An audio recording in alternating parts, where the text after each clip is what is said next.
Again, the court here is saying because the Constitution makes Congress rather than the states responsible for enforcing Section 3 against federal office holders and candidates, we reverse. So again, a clear win for the Republican frontrunner. The Colorado case was the one that was in front of them right now, but other states had tried to ban him from the ballot, including Maine and Illinois. With the court doing this right now, those essentially will also be wiped away. Say it again, NBC. Say it again. Trump wins. The Supreme Court smackdown is a huge win for Donald Trump. And all you got to do is take a look at the social media meltdown by woke leftists to know how much of a win this really was. Greetings, everyone. It's me, Dr. Steve, your patron professor, here to help you to think better so you can feel better in these crazy and turbulent times. So if you haven't already done so, you know what to do. Make sure to smack that bell and subscribe button. As pundits continue to reflect on the Supreme Court ruling today, it's beginning to dawn on more and more people just how sweeping of a ruling this truly was. Here's my namesake, Jonathan Turley of George Washington University. Well, I've just been reading the opinion. It's obviously sweeping. There aren't any real dissents, so it does look like it is unanimous, at least on the result. What they have a disagreement on is whether the court had to go as far as it did. Now, the most practical result of this is that the voters will be able to vote for the candidate that they prefer.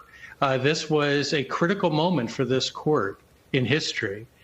After all of the years we have spent in this republic, we came to a point where these states claimed that they could unilaterally bar the leading presidential candidate from ballots to prevent people from voting for Donald Trump. The court here spoke with a strong, and it appears unanimous voice, at least on the result, that that's not going to happen, that voters will vote. They'll make their own verdict, regardless of what happens in cases involving President Trump. They will cast the most important verdict of all. They will vote for the next president of the United States. And that's so well said. I think he's right on. We are a people bound together by common constitutional norms, at the heart of which is that we, the people, not bureaucrats, not unelected judges, not legal analysts or CNN talking heads, we, the people, decide who will be our next president. The decision for the presidency irrevocably belongs to the will of the people. Again, not justices or judges, not lawyers or litigants, not pundits or prognosticators.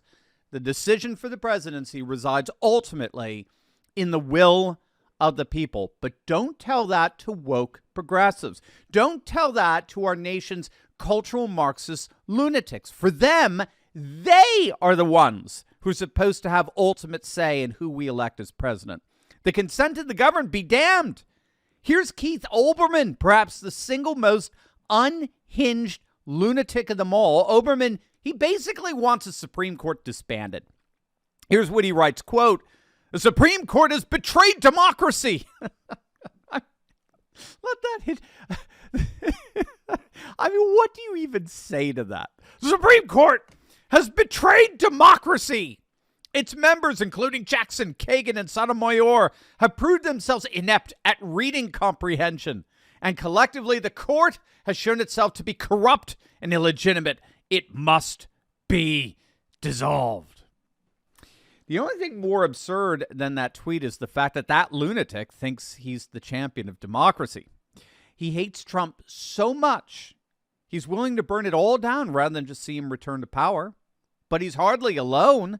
The feckless left-wing Secretary of State in Colorado, Jena Griswold, she's not taking this well. She tweeted out, "I'm disappointed in the U.S. Supreme Court's decision stripping states of the authority to enforce Section 3 of the 14th Amendment for federal candidates. Colorado should be able to bar oath-breaking insurrectionists from our ballot." Now, of course, she could be talking right there about Joe Biden.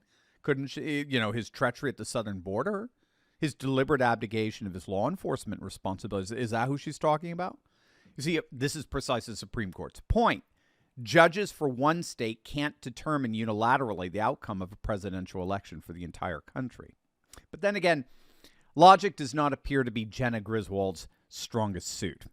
And speaking of, here's CNN, the most distrusted name in fake news, lamenting that the Supreme Court actually ruled in accordance with the wishes of our founding fathers. Take a look. Look, unfortunately for America, the court isn't necessarily wrong that this is the way the framers wanted it to be. They wanted Congress, the people who are closest to their constituents, to be able to make the rules and the laws. That doesn't change the fact that because of gerrymandering in the House and all kinds of other issues, they're not doing their job on a lot of these big issues. Yeah, you just heard that. You just heard her say what you think she just said. A CNN a so-called analyst just said, and I quote, "Unfortunately for America, the court isn't necessarily wrong. This is the way the framers wanted it to be." Unfortunately for America, this is the way the framers wanted it to be. Gang, the hubris of these people, it's simply beyond words. And remember, we experienced something like this here on this channel. When I was recently demonetized, we had big tech overlords in effect try to silence us and disrupt our relationship with one another. But you, gang, you literally thousands of you stepped in and you rescued me. You rescued this channel by bypassing big tech and joining our Insiders Club.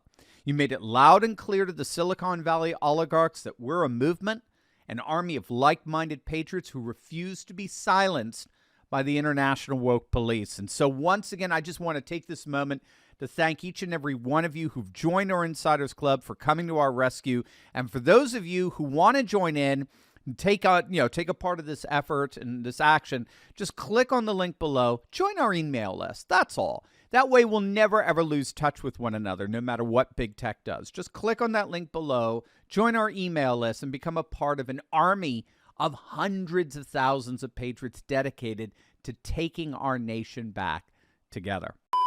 What we're seeing from the likes of these Democrats who are having a temper tantrum over the Supreme Court's unanimous decision to allow you and me the democratic right to vote for the candidate of our choice, not Keith Olbermann's choice or Jenna Griswold's choice or MSNBC's choice. No, our choice. That's what the consent of the governed means. We vote for who we consent to be governed under.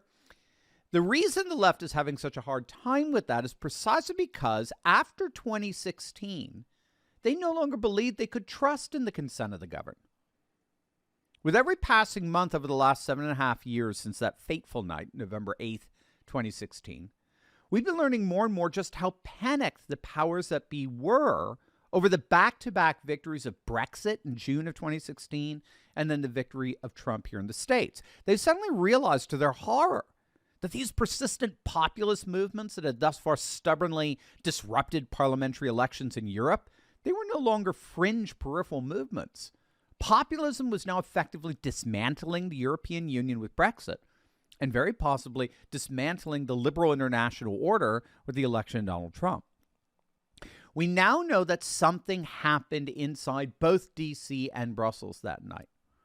Suddenly it became widely believed among our political elite that the consent of the governed simply could no longer be trusted. The consent of the governed had to be managed, it had to be coerced, and if necessary, it had to be thwarted. Now, ironically, there was already a model for such a sweeping political project. It was spelled out in Klaus Schwab's 1970 book, Modern Enterprise Management. And it introduced a key concept for Schwab called stakeholder capitalism.